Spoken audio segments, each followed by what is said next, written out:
You might be confused about the title of this video, especially because most of my content is about working hard. But this is the truth. Working hard means nothing if you can't do this one thing. Good morning, family. It is 4:32 in the morning right now. This is day 35 of waking up at 4 a.m. every day until I'm rich. Today we're going to talk about why working hard won't make you rich.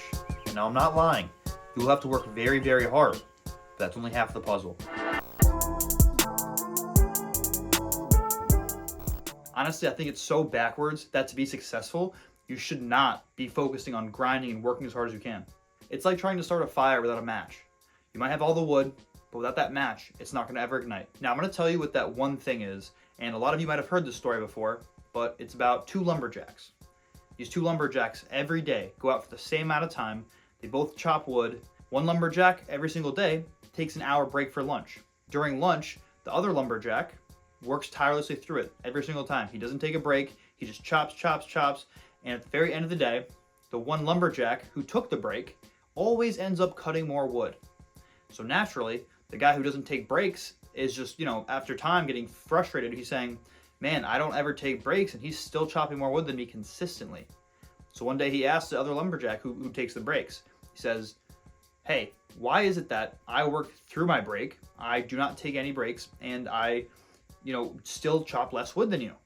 And he goes, I go home. I said, what do you do when you go home? What? He said, I go to sharpen my axe.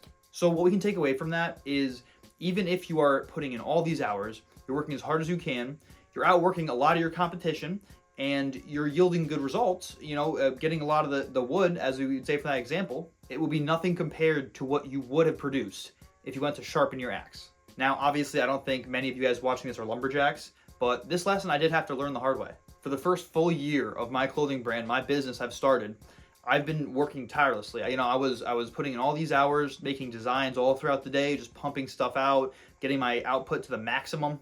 Any hour or day that I could spend on making stuff or doing business operations for it, I would spend it doing that. And it's not until the past 6 months or so that I've been able to take 3 to 4 hours a day to just work on my mindset and progressing in that sense, that I've been able to take this huge leap and now progress even further. It almost hurt at first not being able to put all of my time into the work. I felt like I wasn't being as productive.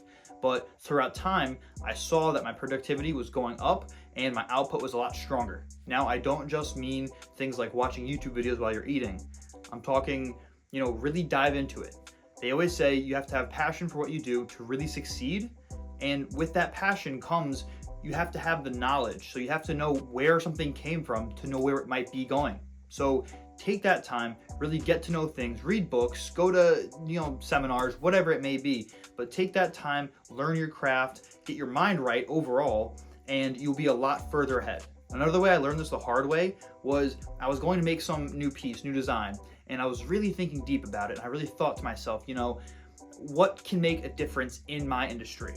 And as I thought about it, and I said, what, could it be this aspect, this detail of it? And the more I thought about it, the more I realized what makes me so much better and different than anyone else in my field. Do I know where everything came from? Do I know the beginning of athletic clothing, street clothes, whatever it may be? Do I know where these things came from to know where they will go? And does my competition know that? Is that a greater advantage, which it is? So take the time, realize that you're not wasting it, but you're just sharpening your axe.